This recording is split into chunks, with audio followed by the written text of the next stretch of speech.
ஸ்தோத்திரம். தெய்வ சமூக தப்ப நிகழ்ச்சியில நம்ம பார்க்கக்கூடிய காரியம், இந்த பூமியில பாத்தீங்கன்னா நாம மாத்திரம் வாழ்றது இல்ல, நம்மளோடு கூட நம்மளை வஞ்சிக்கிறதுக்காக, நம்மளுக்காக தொந்தரவு பண்றதுக்காகவே பூமியில நிறைய பிசாசுகளும் நம்மளோட இருக்குங்க. அப்போ பிசாசின் மேல நம்மளுக்கு என்ன அதிகாரம் இருக்கு, அவனை எந்த அளவுக்கு நம்மளால மேற்கொள்ள முடியும்ன்றது பாத்தீங்கன்னா வேதத்துல சொல்லப்பட்டது. சகரியா 3:2 அப்பொழுது கர்த்தர் சாத்தானை நோக்கி, கர்த்தர் உன்னை கடிந்து கொள்வாராக சாத்தானே, எருசலேமை தெரிந்து கொண்ட கர்த்தர் உன்னை கடிந்து கொள்வாராகன்னு சொல்றார். இங்க யாரு சாத்தான் கிட்ட பேசுறதுன்னு பாத்தீங்கன்னா எருசலேமை தெரிந்து கொண்ட கர்த்தர் பேசுறாரு. சாத்தானே உன்னை தேவன் கடிந்து கொள்வாராக, அவ்வளவுதாங்க. ஆனா நாம பாத்தீங்கன்னா கிறிஸ்தவங்க எப்படி ஜெபம் பண்ணுவோம்னா, சாத்தானே நான் அப்படி பண்ணிடுவேன், இப்படி பண்ணிடுவேன், பாதாளத்துல தள்ளிடுவேன் எல்லாம் நம்ம என்ன பண்றோம், பேசுறோம்.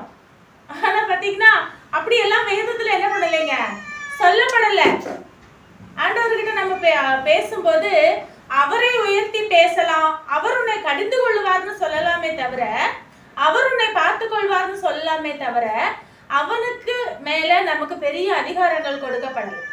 யுத்தம் இருக்குதான், ஆனாலும் நம்மளுக்கும் ஒரு என்ன இருக்குதுங்க, ஒரு எல்லை இருக்கு.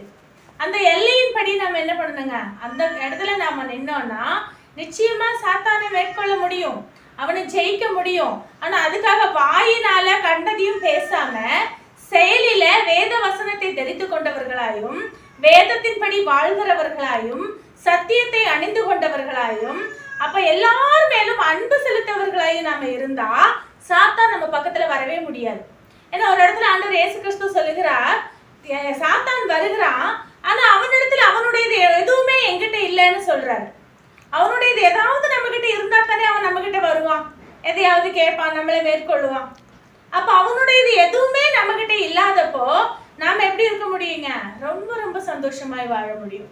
அப்போ சாத்தானே நாம கடிந்து கொள்ளுகிற விதத்துல கடிந்து கொண்டு வேத வசனத்துல நம்ம சரியா இருந்தோம்னா அவனை 100% ஜெயிக்க முடியும். கர்த்தர் நம்ம எல்லாரையும் ஆசீர்வதிப்பாராங்க. ஆமென்.